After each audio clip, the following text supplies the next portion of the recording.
我哋喺2018年4月結婚，喺結婚嘅頭5年，從來生小朋友就唔喺我哋嘅計劃之中。我哋就係好開心咁享受屬於我哋二人世界嘅生活。經常人會問我哋會唔會生小朋友啊？從來我哋嘅答案都係拒絕嘅。大家總會話可能日後你哋嘅想法會改變呢？其實生小朋友呢個想法，對於以前生活喺香港嘅我哋，簡直係諗都唔敢諗。我哋點可能做出一個咁大嘅決定，而且承擔一個咁大嘅責任呢？經常覺得為小朋友放棄自己人生嘅父母真係好偉大，同時亦都好怕香港嘅教育會令小朋友感到窒息啦。所以生小朋友對我哋嚟講真係一件好遙遠嘅事啊！後來我哋移民咗嚟多倫多，對生活同埋我哋兩個嘅關係都有咗新嘅體會，而且透過我哋嘅觀察，呢度嘅小朋友比較容易有一個輕鬆愉快嘅成長環境，所以我哋都開始考慮係咪都可以有一個小朋友呢？而 Alex 對我嘅無微不至都令我有咗做媽媽嘅勇氣，而且我都知道佢會係一個好爸爸。雖然生小朋友我哋需要面對好多難關，但係我哋都相信多咗一個小朋友，我哋仍然都可以追求自己想要嘅生活。所以喺23年嘅年尾，我哋決定順其自然，個天會為我哋好好咁安排嘅。而當我哋做咗呢個決定之後， BB 可能已經喺天上面等咗我哋好耐。喺我哋結婚嘅第6年， BB 已經急不及待咁嚟到我哋嘅身邊啦。Hello， 大家好，我係 YY。今日呢就有少少緊張嘅，我就要做一件事啦，就係驗孕。咁如果有睇我哋之前連結嗰條片呢，就會知道其實我哋都諗住生小朋友啦。你咁啱喺呢排呢，又覺得有少少唔舒服啦，跟住上網睇呢，又好似有少少症狀啦。因為我呢段時間係有去滑雪啦，安全起見呢，咁試下驗一驗。但係其實計翻個日子呢，我係應該未必有咁快可以 check 到出嚟嘅。咁但係都試下，然後求個安心。咁我而家咧就試下用呢一個排卵試紙先，因為啲人就話早期咧其實係好難測出嚟嘅，但係就用排卵試紙咧會容易啲測。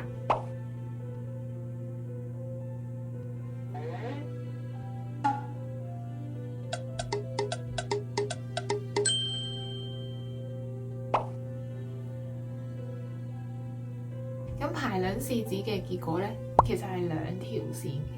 呢個應該係 test 成唔成功啦，然後呢個就應該係個排卵嘅指數。咁如果而家係呢個強陽嘅話，都可能係有咗。而家再 check 下先。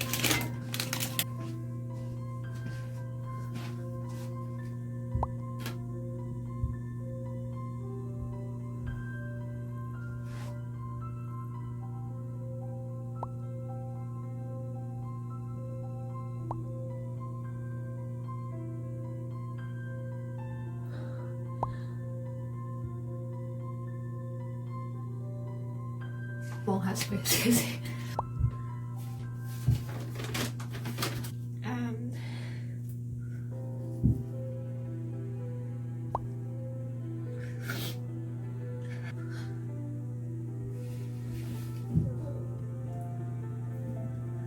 一個心情好淡定，因為佢都幾明顯咯。其實我冇諗過係咁明顯。即係我本身諗住可能都只不過係會可能好淺咁樣有少少唔知係唔係嘅感覺啦，但係如果佢而家係咁樣嘅話，就應該係呢個心情，我覺得好難形容啊！我自己有好強烈嘅感覺，覺得係中咗嘅，我冇估到佢係可以咁深色咯。因為其實我哋係由月中先開始準備呢件事啦，但係今日係月尾咯。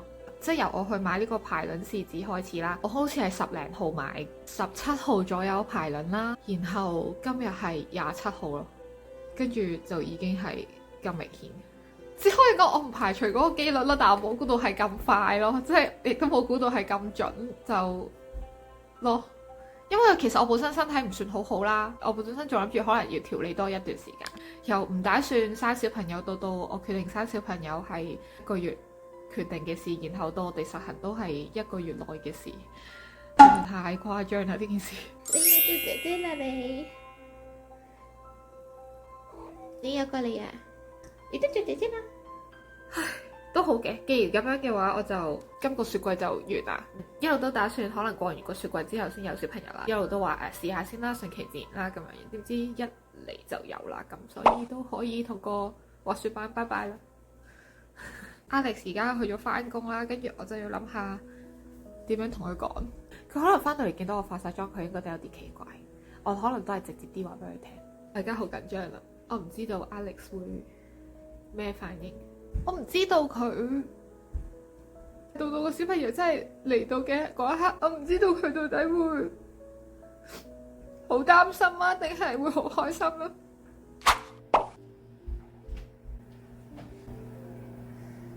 都發生咗。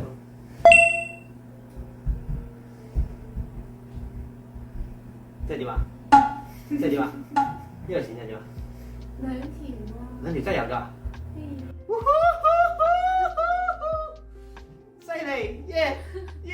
哎呀，你冇得話説咯，辛苦你啦。哎呀，小妹，小妹，對到小妹。唔容易，唔怪得地球咁多人啦。俾人打。之前話我哋之前成日講話，其實都唔係咁容易嘅，因為一個月先得一次機會啦，跟住又唔知點樣兩個人都好健康啦。跟住我哋喺度講緊點解地球會有咁多人咯。仲諗緊下轉應該點樣再部署？嗰樣生仔都係咁扯嘅。我哋月頭先話好啦，生啦，我哋好似10號先去買嗰個排卵試紙啫嘛，跟住17號先排卵，跟住今日27號啫喎。我哋真係一個月就達成咗啦。一個月內啊！咁點啊？咁你今晚仲食唔食得啊？你咁樣？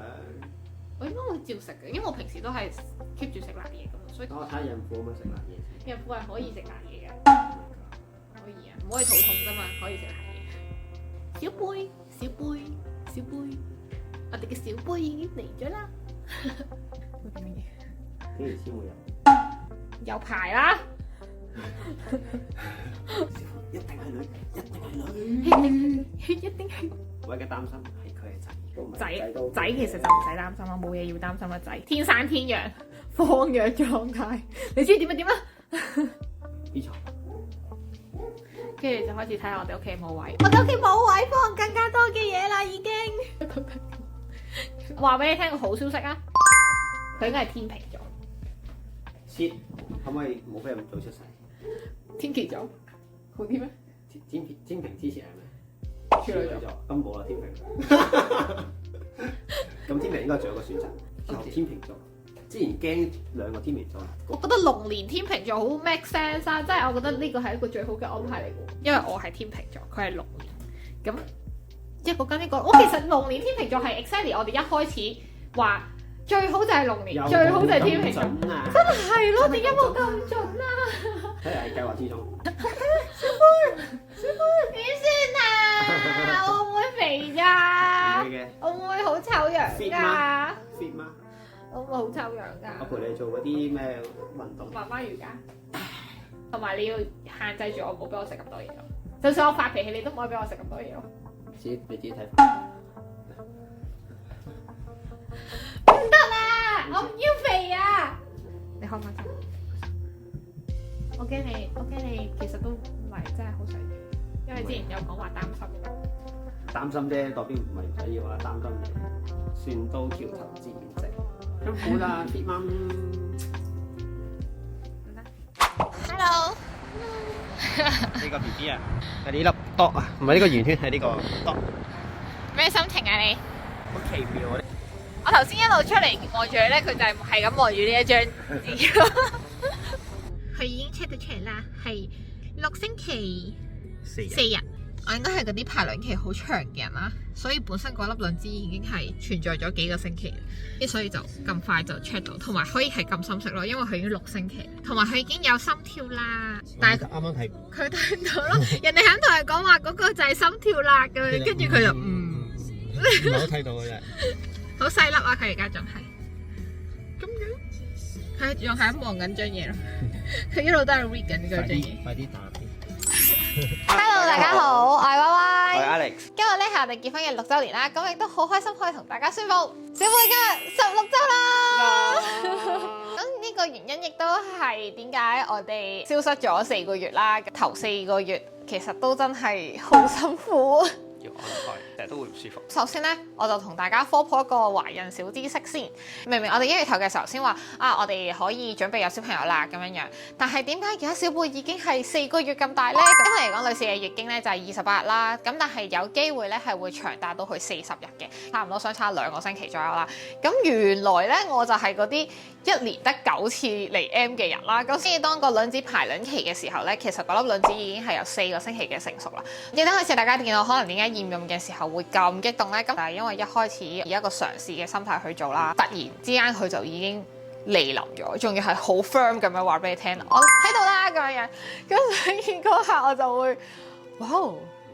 就覺得好神奇啦，真係。小貝本身多咗2週啦，咁所以咧同我哋本身嘅想像就係佢可能係天秤座嘅，係會有啲出入嘅。佢係好有機會係處女座咯，所以而家係自有佢嘅安排嘅咁樣。一開頭其實我係好攰咯，即係攰到不省人事啦。跟住超級瞓得。一開始係好肚餓啦，去到後期食唔到嘢啦，起身啊、刷牙所有嘢都會想嘔啦咁樣，都辛苦咗 Alex 照顧咗我，好辛苦，因為我已經係一個廢人嚟㗎啦。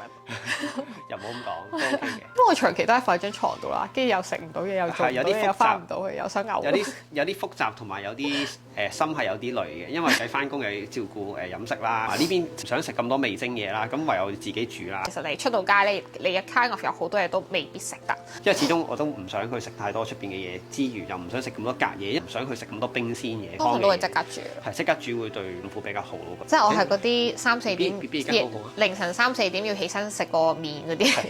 凌晨你識食炒飯嘅。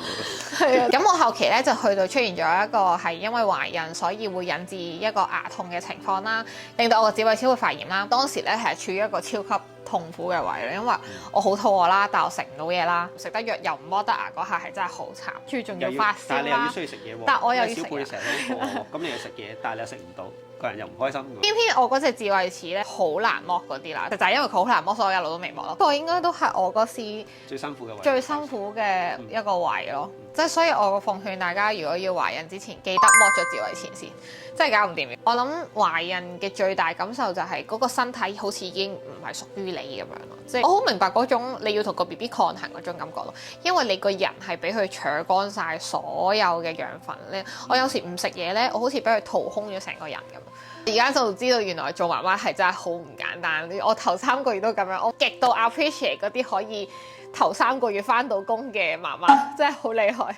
我係連生活自理都好似唔係好做到。咁比較好彩就係我係返學期間啦，同埋我最尾一個 sem 啦，叫做可以比較多少少空閒時間咯，功課係冇咁長。我啲同學成日話好耐冇見過我，真係唔想嘅，但我真係好辛苦，因為有時一開始唔係話真係養到個身體勁好而去懷孕㗎嘛，所以我哋當初一開頭3個月反而係驚佢未穩定落嚟，我哋驚同咗大家講嘅時候可能會失望啊，或者我哋好多 check 都未做嘅，唔係因為話好傳統3個月唔可以同人講嗰啲，唔係嘅。咁你呢段時間你覺得點啊？其實就有心理準備嘅，一睇有咗嘅話咧，咁你去照顧佢啦，即係除咗心靈上、身體上，你都要照顧佢嘅飲食啦，咁樣。我心情係由小貝開始嚟，就開始有啲擔心加有啲期待咁樣，但係而家就開始擔心少咗。我已經係一個好愉快嘅人嚟。係啦，所以其實我所以係咯，就係因為我哋覺得呢個環境比較適合生 BB，所以冇好擔心嘅情況。冇好擔心，亦都學習再進一步點樣照顧屋企啦。咁樣我哋兩個個相處又繼續成長。同埋我覺得因為我哋係有 planning 而做咧，咁所以其實冇咁大壓力嘅。即係我其實都大概都知，同埋大家有一個共識啦。我哋嚟緊會點。總括嚟講，嗰個方向係即係一路都係其實都冇變嘅。除咗我哋嘅小貝啦、小貝 BB 啦，建立緊我哋另一個 BB 就係我哋嘅 DIY 啦，呢邊嘅 BB 啦咁樣。咁所以係同步發展，我覺得又覺得係 OK，係個人會有啲攰咯，即係可能你要兼顧幾樣嘢嘅時候咁樣。咁咧，我而家嘅 status 咧就係我而家係讀緊書㗎啦，咁我已經係最尾一個 sem 啦，啱好我仲可以用埋學校嘅 insurance 去生小朋友，咁亦都好彩啦，因為 Alex 係有份工作啦，咁所以咧我亦都可以以一個伴侶嘅身份攞埋呢個 health card 嘅 insurance 咧，你係要自己先攞錢出嚟，然後你再去揾保險 claim 嘅，咁變相嗰個壓力就會比較大少少啦。譬如我當你入院咁啦，可能你就要交4萬幾5萬蚊嘅按金俾佢先，然後你再 claim 咁樣，嗰個資金率其實都會幾緊張。下嘅。咁但係當你有 health card 嘅時候啦，咁其實就係每一次檢查你都係就咁俾張 health card 佢啦。生嘅時候都係靠嗰張 health card 咯。咁 health card 咧基本上已經可以令到你成個孕期咧係唔需要俾任何嘅錢咁滯㗎。咁除非你話我想做一啲 DNA test 啊，或者我想另外再出去照啲 3D 啊、4D 嘅超聲波啊，咁嗰啲咧你就需要自費咯。但係基本上政府就係包生仔㗎啦，而都覺得係一個幾好嘅時機咯。咁所以如果有想知道關於可能懷孕初期啊，或者喺加拿大生小朋友啊，或者攞住學簽到底係應該點樣嘅咧？咁我哋之後可能會再喺下一條片同大家分享下啦。咁好啦，好高興同大家分享呢一個消息，咁亦都大家講唔使擔心我 Alice 係會好好咁照顧我嘅。咁我哋今日嘅分享就係咁多啦。咁中意我呢條片咧，記得 like、comment 同埋 subscribe 我哋 channel。仲有 follow 埋我同 Alice IG， 我哋下次再見，拜拜。睇下佢係勁肥咯，好搞笑，真係好食好住，都吸收晒我嘅養分，同埋佢係一肚餓佢就要食嘅，一肚餓就要食咯，成日都肚餓咯，勁大個肚腩仔。